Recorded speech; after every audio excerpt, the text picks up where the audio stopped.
Recognizes Representative from New Jersey, Mr. Smith. Thank you very much, Mr. Chairman. Thank you for convening this hearing, and Secretary Rigus, thank you for your testimony and your leadership. A couple of questions. You know, Marco Rubio, Secretary Rubio, gave a very interesting turn of a phrase when he said global spanning NGOs are part of an industrial complex at taxpayers' expense. I thought that was, you know, no matter what the organization is, you got to make sure that the groups that we fund, the taxpayers subsidize, are doing the job and they're doing it efficiently, effectively, and inside the parameters of what the mandates are.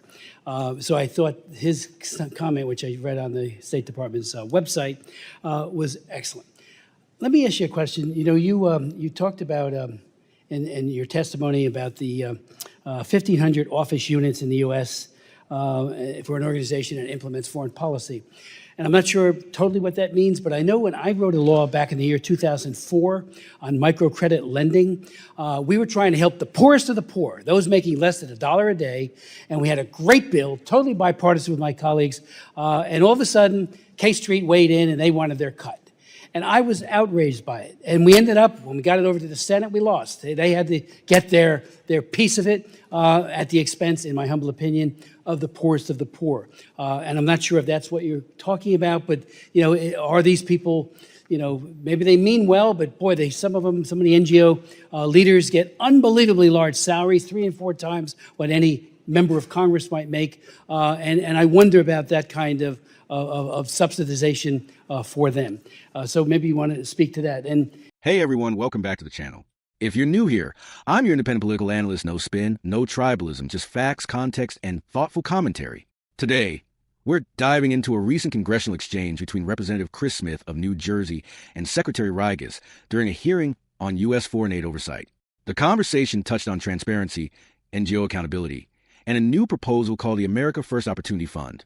Let's break it down. As part of modernizing the department, what steps are being taken to monitor U.S. foreign assistance to avoid waste, fraud, and abuse? If you could speak to that as well. And one last thing that for 4 years, I tried desperately to get information out of the U.S. Department of State and especially USAID about monies that were flowing, not only to PEPFAR, but elsewhere. What are we doing? Who are we subsidizing? How much are they getting? And especially, what are their sub-grantees getting? It was like pulling teeth. I would get these spreadsheets that weren't worth the paper they're printed on. Then I would also ask, as part of the data requests, what are they doing with it? Okay, you just gave $3 million to a sub-grantee. What are they doing with it? Crickets. Could not get it. So I thank you that you're trying, and I thank Secretary Rubio, to really get to some transparency, and we will get to it. Because I couldn't get it. I met with Samantha Power, went over and met with her in her office, and very nice person, but I wouldn't get the information. How do you do oversight? And our subcommittee was tasked with that oversight, and we couldn't get it. I have paper trails of all this stuff that doesn't mean anything, frankly, because I don't know what that means. It's like saying, here's the scores of yesterday's game, 8-4, 3-2. Who are they? We had no idea, and what they were actually buying with U.S. taxpayer funds. So the transparency issue is, to me, so extremely important. I know you're focused on that. And finally, just let me ask you, if I could, the Deputy Secretary of Management Resources advises the Secretary on the Department's participation in the National Economic Council and interagency economic policy matters. Is that not the role for the Undersecretary for Economic Affairs or the Department's chief economist? So thank you for that question, Congressman. With respect to foreign aid, you know, we've gone through, and I've got a whole list in front of me, and this has been articulated, I think, previously with respect to how money from USAID was being spent on all kinds of things that were completely unjustifiable.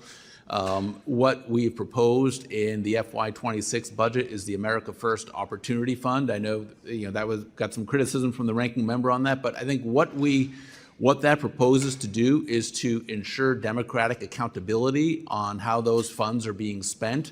You see the president every day in front of the cameras taking questions from the media in the Oval Office, in cabinet meetings, when he's about to get on his plane, when he gets off his plane.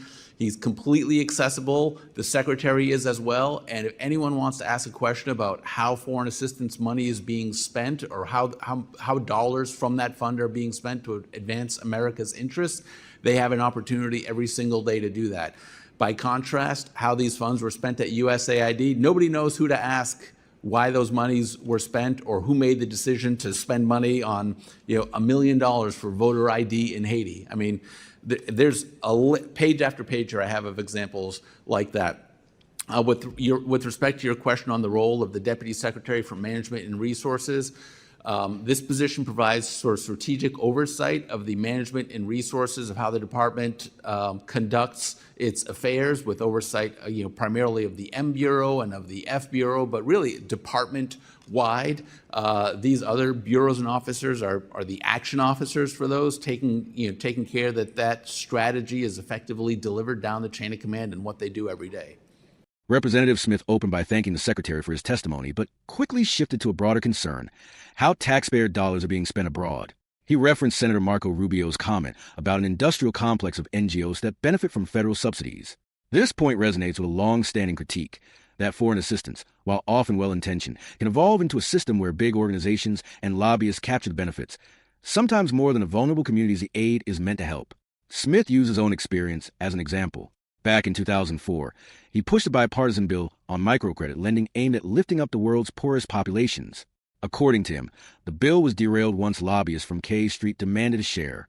His frustration highlights a recurring tension in U.S. policymaking: the clash between humanitarian intent and political or financial influence. He also raised another important issue: salaries within the nonprofit world. Some NGO leaders reportedly make 3 to 4 times what a member of Congress earns, all while relying on taxpayer subsidies. This raises a fair question: are we funding poverty reduction or propping up expensive bureaucracies? Perhaps the most striking part of Smith's comments was his frustration with transparency, or the lack of it. For years, he said he struggled to get meaningful information from the State Department and USAID about where funds were going, especially with subgrants. Instead of clear, trackable data, he often received spreadsheets that told him little more than vague figures. For example, $3 million to a subgrantee, but no detail on what that money was actually accomplishing. This lack of visibility makes it nearly impossible for lawmakers, let alone the public, to assess whether foreign aid is effective or wasted. And honestly, as an analyst, I think this is a valid critique. Regardless of political leanings, transparency is fundamental. If we can't clearly trace where taxpayer dollars go, accountability evaporates. Secretary Rigus acknowledged these concerns and pointed to past instances of questionable USAID spending. To address this, he highlighted the administration's proposed FY26 America First Opportunity Fund. The goal of this fund, according to Rigus, is to bring democratic accountability into foreign aid decisions. He argued that unlike before, where aid distribution could seem opaque and unaccountable, this fund would create more direct oversight and tie spending decisions back to elected leadership. Now, some may welcome this shift as a way to restore trust in foreign assistance. Others may worry it's just a rebranding exercise, or even a political tool to reshape aid priorities. That debate is still unfolding. Rigus also explained that the Deputy Secretary for Management and Resources has a strategic oversight role, ensuring coordination across State Department bureaus. In other words, the structure is meant to align resources with strategy, while other economic officials handle the day-to-day execution. So, what should we take away from this hearing? First, Representative Smith is voicing a bipartisan concern. Whether you're a conservative wary of bloated spending or a progressive pushing for ethical humanitarian aid, transparency matters. The fact that oversight committees themselves struggle to get answers suggests a systemic problem. Second, Secretary Rigus proposed reforms could be a step forward, but only if they're implemented with real transparency and measurable outcomes. Announcing a new fund is one thing. Ensuring it actually fixes past problems is another. And finally, this hearing is a reminder of the broader challenge in U.S. foreign policy, balancing our role as a global leader with accountability to American taxpayers. People want assurance that their money isn't just vanishing into an untraceable system, but is genuinely advancing U.S. interests and humanitarian goals. That's my take as a neutral analyst. Now, I want to hear from you. Do you think Representative Smith is right that foreign aid has become too opaque and lobby-driven? Or do you see Secretary Rigus' reforms as a step in the right direction? Drop your thoughts in the comments. And if you found this breakdown helpful, don't forget to like, share, and subscribe for more balanced political analysis. Thanks for watching, and I'll see you in the next one.